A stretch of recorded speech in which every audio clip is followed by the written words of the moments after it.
Bonjour, nous sommes ensemble aujourd'hui pour ce nouveau webinaire appelé Objectif réussir votre recherche d'emploi. Donc l'objectif est d'être plus offensif dans votre recherche d'emploi. Nous accueillons aujourd'hui Olivier Foran, conseiller en évolution professionnelle. Bonjour. Bonjour. Et je me présente, Nicole Agosti, assistante qualité de la formation. Alors, en tant que salarié, j'ai été souvent confrontée, comme bon nombre d'entre nous, à la recherche d'emploi. Et nous voyons bien, Olivier, par rapport à toutes les personnes que nous accompagnons, que toutes les stratégies de recherche d'emploi sont différentes en fonction du poste que l'on recherche. Pour donner un exemple, on ne cherche pas un poste de comptable comme un poste de web designer. Les outils et l'approche des entreprises va différer. Oui, tout à fait. Effectivement, Nicole, lorsque nous accompagnons une personne, nous travaillons son projet, nous étudions la profession envisagée, nous vérifions bien entendu les offres d'emploi et nous nous appuyons sur son profil et sa motivation pour mettre en place une stratégie de recherche d'emploi personnalisée. D'ailleurs, au bout d'un an de formation, 48% des salariés accompagnés par nos équipes sont en poste. Ils ont occupé un emploi en lien avec leur formation et ont donc mis en place une recherche d'emploi pour arriver à l'occuper. Nos équipes de conseillers en évolution professionnelle étaient à leur côté. Alors oui, nous sommes à vos côtés, tout simplement parce que nous sommes déjà sur tout le territoire en PACA. Donc nous avons de ce fait une connaissance objective du marché de l'emploi. De plus, les collaborateurs qui habitent en région ont un réseau très actif, puisqu'ils rencontrent beaucoup de monde. Ils connaissent les entreprises de leur région, leur façon de recruter, leur mode de fonctionnement. Et tout cela, ça permet d'enrichir notre savoir-faire. Le FONGICIF PACA développe aussi des partenariats avec les organismes paritaires collecteurs agréés pour avoir aussi une connaissance plus affinée des secteurs d'activité et notamment les métiers en tension. Donc tous ces éléments viennent enrichir notre savoir-faire au quotidien. Tout à fait. Alors, nous aimerions maintenant connaître, Olivier et moi, votre situation. Quelle est votre situation par rapport à la recherche d'emploi? Alors, nous vous proposons 4 propositions que je vais vous inviter à cocher en fonction de celle qui vous correspond le mieux. Donc, on y va. Première proposition, je cherche mais je ne trouve pas d'emploi. Deuxième proposition, j'ai vu des offres et ne sais pas comment m'y prendre. Troisième proposition, j'ai un CV que j'envoie pour toutes mes candidatures. Et enfin, j'ai déjà passé des entretiens, mais qui n'aboutissent pas. On va patienter un instant le temps de voir vos réponses.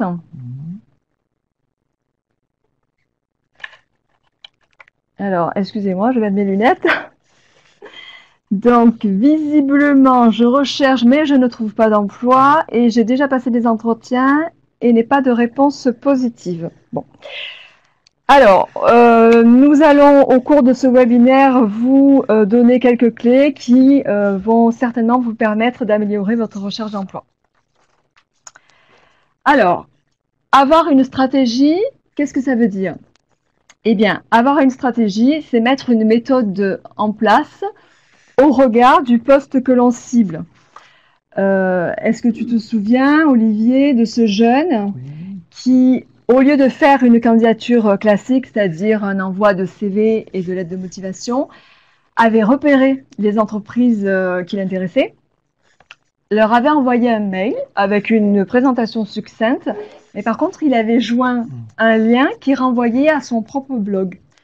Ça avait bien marché pour lui, puisque c'était très innovant et c'était intéressant.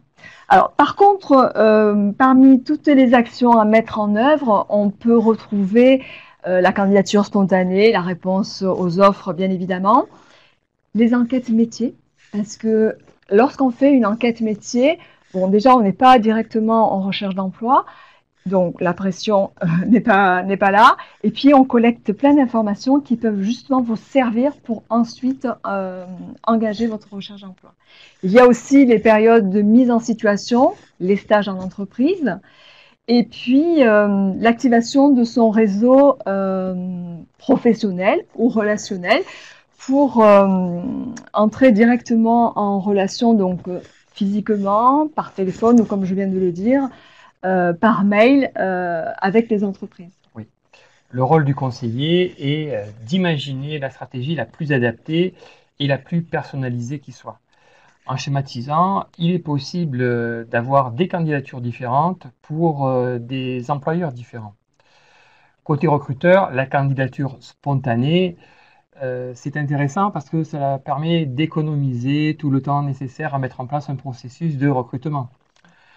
D'autre part, pour notre employeur, ça sera plutôt la vidéo qui sera pertinente à utiliser parce qu'il aura besoin de voir la personne en situation. Pour une autre, ce sera plutôt l'approche directe qui sera intéressante. Donc, en fait, on a de nombreuses ressources à notre disposition et vous avez de nombreuses ressources à votre disposition. Par exemple, des personnes peuvent trouver un emploi avec des cartes de visite lors d'Afterworks, par exemple. Oui, oui, effectivement. Alors, en résumé, on va dire que la meilleure stratégie, c'est celle qui vous correspond le mieux. Toujours, bien sûr, au regard de ce qui se fait sur le marché du travail par rapport à l'exemple que j'ai donné précédemment. On ne recherche pas un poste de comptable comme un poste de web designer. Mais ce qui est important aussi, Olivier, c'est de bien se connaître. Et de bien se connaître, pourquoi? Ben, tout simplement, pour la deuxième clé, se mettre en valeur. Exactement. Alors, se mettre en valeur, eh bien, c'est repérer dans son parcours professionnel, dans son parcours personnel, extra-professionnel, dans son parcours de formation, les éléments pertinents qui méritent d'être mis en lumière par rapport au poste que l'on vise. Alors, pour donner un exemple concret, si vous visez un poste à responsabilité, mettre en avant que vous êtes capitaine d'une équipe de basket, ça veut dire que vous êtes plutôt à l'aise pour mener une équipe. Donc, c'est plutôt intéressant. Oui, Nicole. Se mettre en valeur peut se faire à deux niveaux. D'une part, entamer une réflexion sur votre profil, ça va vous donner la possibilité d'envisager vos compétences capitalisées au cours de votre expérience professionnelle. Et d'autre part, le faire avec un tiers, ça va vous permettre de repérer les talents, vos talents cachés, qu'il est nécessaire de mettre en valeur pour être plus convaincant. Pour cela, il y a des outils qui s'articulent autour d'une démarche, d'un processus, comme le portfolio, le portefeuille de compétences, le bilan de compétences. Ces différents outils permettent de communiquer sur vos savoir-faire et vos talents. Ce sont vos valeurs qui sont vôtres et que par la suite, vous allez pouvoir introduire dans vos écrits, la lettre de motivation, le CV, à travers des exemples chiffrés, des illustrations éventuellement, des exemples parlants, tout cela pour vous permettre permettre à vous de vous présenter selon votre grandeur nature et également le recruteur de vous percevoir tel que vous êtes, sous votre meilleur jour. Oui, effectivement. Donc, en gros, se mettre en valeur, c'est qu'est-ce que je dis de moi, qu'est-ce qu'il est bon de dire de moi, et pour raconter son histoire professionnelle sans pour autant raconter sa vie. C'est ça. Très bien. Alors, nous passons maintenant à la clé numéro 3. Est-ce que tu peux nous dire, Olivier, pourquoi et surtout, comment se renseigner sur une entreprise convoitée? Oui, bien entendu. Il est très important de se renseigner en amont sur l'entreprise que vous visez. Cela permet d'avoir une réponse réaliste à ses besoins. Pour cela, vous pouvez vous intéresser à son site internet, À travers son site internet, vous allez avoir accès à ses informations, son actualité surtout, donc ses besoins et d'autre part les offres d'emploi. Vous allez pouvoir également vous tourner vers les réseaux sociaux pour trouver des collaborateurs de l'entreprise et avoir ainsi des informations sur celle-ci. Et enfin, vous pouvez également avoir accès à des sites précis comme celui de la Chambre d'industrie et de commerce qui vont vous permettre d'avoir des informations sur le secteur. Tous ces éléments sont là pour vous apporter une image concrète et réaliste des entreprises. Oui, alors connaître l'entreprise, c'est bien, et connaître le secteur d'activité, c'est encore mieux, parce que ça permet de prendre de la hauteur. Alors, tu disais tout à l'heure, pardon, développer son réseau relationnel, c'est important. Par exemple, sur LinkedIn, les réseaux sociaux qui sont faits pour ça, Viadeo. Alors pourquoi? Eh bien, parce que on peut collecter des informations sur les entreprises et après entamer une recherche d'emploi par rapport aux informations que nous avons collectées. D'ailleurs, Sorelia et Alban vont vous noter le lien sur notre vidéo que nous proposons sur comment développer son réseau relationnel. Par ailleurs, nous publions sur nos réseaux sociaux et plus particulièrement le vendredi sur notre page Facebook des données sur l'emploi dans tous les secteurs d'activité. Nous espérons que les 3 clés que nous venons de vous livrer vont vous donner envie d'aller plus loin dans votre démarche d'emploi. Sachez que nous pouvons vous accompagner dans cette démarche. D'ailleurs, nous proposons un atelier à ce sujet, Olivier.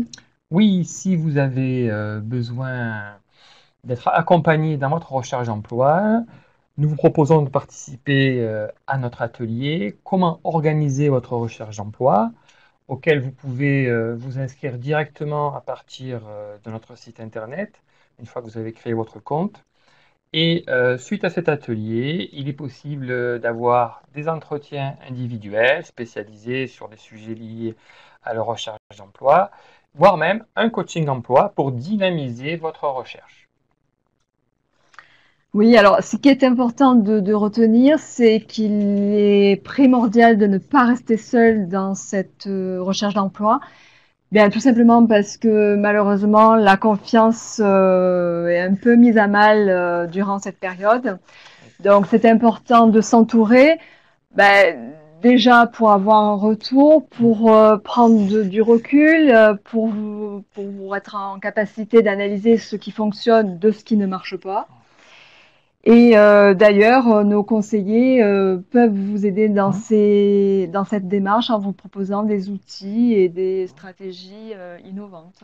Oui, c'est important de ne pas rester seul quand on fait une recherche d'emploi, pour se motiver et puis pour avoir le moral. D'ailleurs, j'ai un petit secret à vous dire. Le recruteur a la pression. Et oui, effectivement, il ne doit pas se tromper sur le candidat. Le recruté, lui, il sait qu'il peut participer à la bonne marche de l'entreprise et aider l'employeur à réaliser ses objectifs. Donc, finalement, cela concourt, je vous dis cela pour concourir à éviter à faire monter la pression et à vous permettre d'être plus détendu dans votre recherche d'emploi. Oui, c'est vrai que c'est dommage, mais bien souvent, quand on est en recherche d'emploi, on a tendance à se positionner là, alors qu'effectivement, c'est deux personnes qui ont besoin l'une de l'autre pour fonctionner, quoi. Donc, merci pour ce petit secret qui fait avancer bien les choses et qui nous permet de faire baisser la pression, comme tu dis. Nous allons passer à présent aux questions-réponses. Je vais remettre mes lunettes. Alors, j'ai du mal à les voir. Est-ce que vous pouvez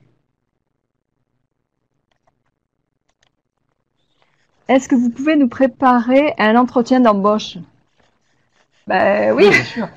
Oui, c'est tout à fait possible, je vous le disais, lors des entretiens ou du coaching d'emploi. Puis bon, c'est aussi notre métier, hein, donc on est là Ouais, pour ça. tout à fait. Après 15 ans dans la même entreprise, je ne sais pas valoriser mon expérience. Pouvez-vous m'aider? Ben, c'est ce que nous avons dit tout à l'heure. Oui, nous allons vous aider à repérer les éléments à mettre en lumière au regard du poste que vous ciblez. Oui, tout à fait. Il y a un travail à faire sur les compétences, sur les talents et également sur votre personnalité qui vont vous permettre de mettre en valeur tous ces éléments dans le cadre de votre recherche d'emploi. Comment utiliser les réseaux sociaux pour la recherche d'emploi? Ah, ça c'est un grand sujet et nous l'abordons lors de l'atelier, donc je vous invite à vous inscrire pour y participer. Bon, on l'a un peu dit aussi tout à l'heure, hein, c'est simplement en recherchant des informations sur les entreprises que l'on convoite ou les salariés de cette entreprise, parce que bon, ben, ça permet de collecter pas mal d'informations, mais effectivement, on ne peut pas tout livrer aujourd'hui. Bon, Donc, il faut savoir qu'il y a même, Nicole, qu'il existe les réseaux sociaux professionnels, hein. Ce sont ceux-là qui sont les vecteurs du maximum d'informations et c'est vers cela qu'on va se tourner. Alors, comment sortir du lot avec mon CV? J'ai donné un exemple tout à l'heure de ce jeune-là qui avait fait un mail aux entreprises qui convoitaient en faisant une mini présentation et en renvoyant vers son blog. Ça peut être aussi vers son site web.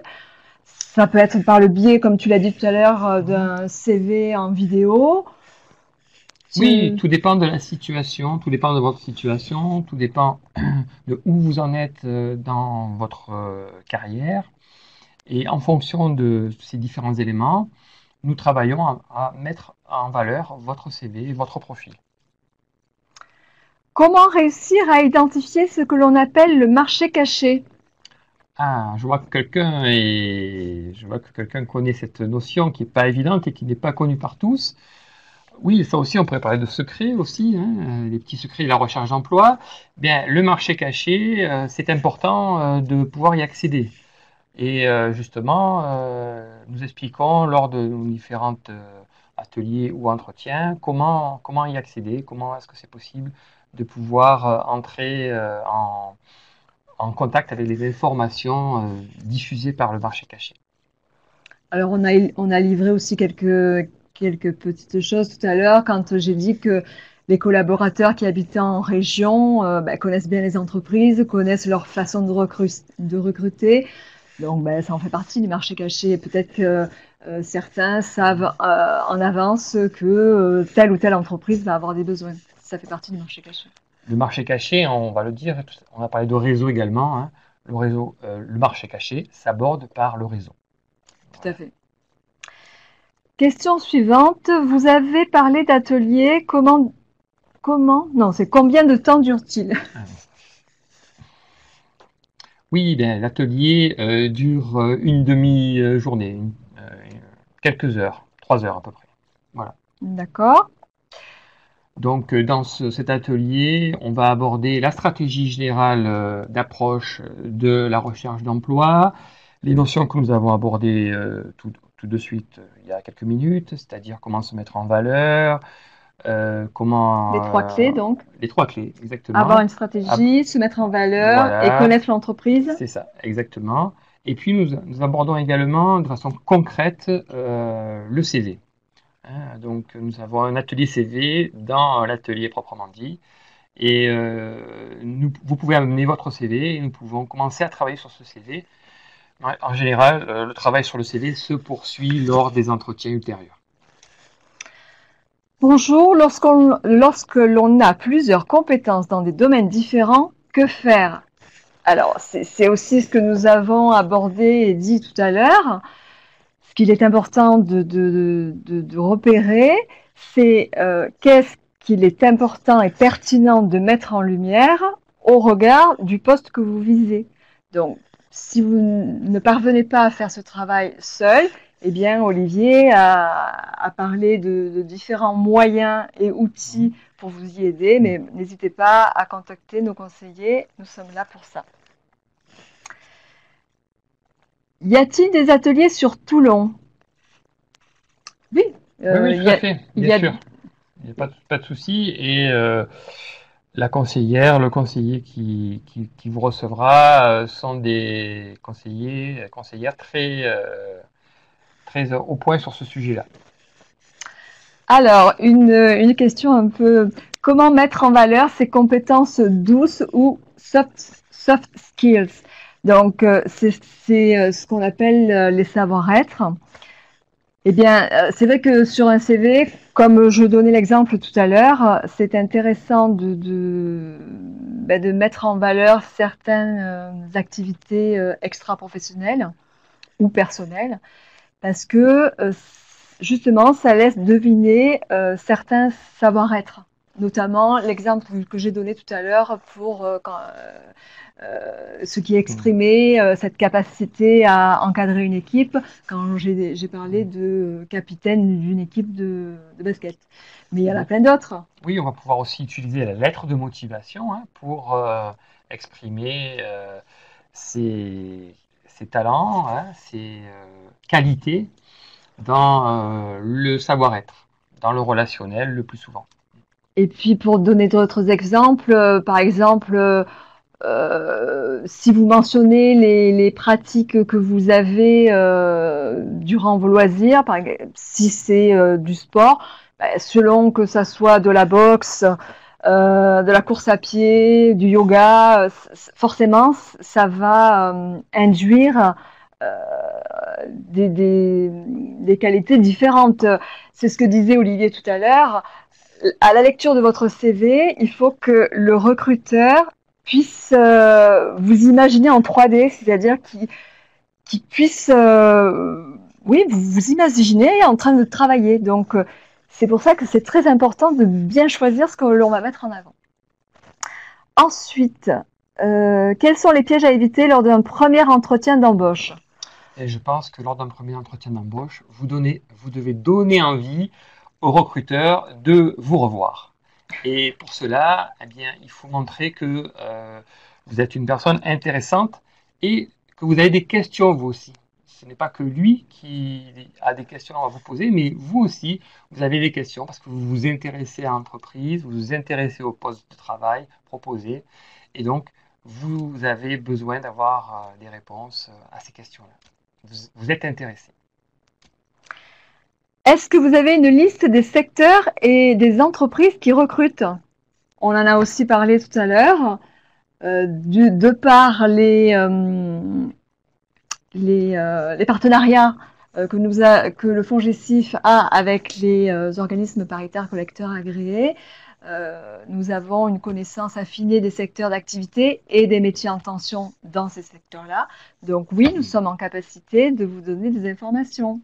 Voilà, nous travaillons avec deux outils. Nous travaillons sur la base de la BMO, c'est-à-dire l'enquête de besoins en main-d'œuvre annuelle, une grande enquête officielle qui est effectuée auprès des entreprises pour savoir quels sont les besoins en recrutement sur les secteurs par bassin d'emploi.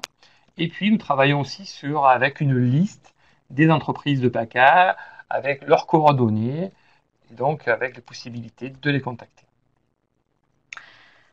Je manque de confiance en moi et j'ai tendance à postuler dans des cas de qualification faible. Que faire? J'ai un bac+2, mais 12 ans d'expérience. Alors, la confiance en soi, ça se travaille. Peut-être justement qu'en évitant de rester seul et en confrontant un peu votre expérience à un conseiller, par exemple, ça va peut-être vous permettre de voir des choses qui peuvent vous mettre en valeur et qui vont peut-être vous donner, enfin pas la force, mais envie de postuler à votre niveau de qualification. Après, on peut pas répondre comme ça à cette question. Peut-être que vous avez besoin de rentrer dans une démarche dont je parlais tout à l'heure, un processus qui va vous permettre de travailler sur votre expérience. Tout à l'heure, je parlais de bilan de compétences, je parlais de portfolio, de tous ces processus qui vous font travailler sur votre parcours, sur votre histoire professionnelle, qui donc vous permettent de prendre conscience de votre expérience, de vos compétences et donc de les mettre en valeur et donc de vous mettre en valeur. Alors, une autre question, peut-être la dernière. Je cherche du travail, c'est avant tout utiliser son réseau. Je n'en ai pas. Comment faire? Ça se Oui. travaille, Effectivement, hein, là, le réseau commence par ça se construit. une question. Voilà, hein, c'est Ça ça. se construit, Exactement. un réseau. Par qualifier son réseau, hein. On dit qualifier son réseau. Donc, on peut ne pas avoir de réseau pour différentes raisons. On déménage, on arrive dans une nouvelle région, ou bien on veut se reconvertir. Quand on se reconvertit, on n'a plus de réseau, hein. On n'a plus de réseau, et donc il faut qualifier son réseau. Et pour ça, il y a différentes actions à mener, et notamment, il faut passer à l'action. Il faut rentrer en contact avec le secteur qui vous intéresse. Donc pour ça, il faut aller là où là où sont les entreprises, là où est représenté le secteur. Donc ça peut être démarcher des salons, démarcher les euh, les salons de profession, mais les salons professionnels aussi. Alors, simplement, je voudrais rajouter une chose. Parfois, on croit qu'on n'a pas de réseau, mais en fait, on en a tous un. On a tous un réseau. Un réseau personnel, son voisin, son cousin, son mari, sa femme, son médecin. Enfin, on a tous un réseau. Alors, on part de ce noyau-là qu'après on peut élargir. Mais on a tous un réseau. Donc voilà, il faut juste le travailler. Donc, on me signale que c'est la dernière question. Je n'ai pas de diplôme pour enseigner l'anglais aux enfants de 5 ans à 14 ans, mais j'ai travaillé comme professeur d'anglais pendant 8 ans en associatif. Comment puis-je me vendre avec cela et auprès de quel public? Merci. Ben là, on pourrait peut-être proposer une validation des acquis de l'expérience. Je suis en train d'y penser. Voilà. Et pour après Oui. pouvoir se positionner. Qu'est-ce Oui. que tu en penses? Alors, il y a cette possibilité de se positionner après une VAE, hein. Ça va prendre à peu près 6 mois, ou alors il y a la possibilité de travailler directement sur votre présentation, CV, la de motivation, et pourquoi pas une vidéo. Très bien, donc nous vous remercions pour votre attention. Notre prochain rendez-vous aura lieu le 4 décembre. Ce sera des questions-réponses sur le thème de la réforme de la formation professionnelle.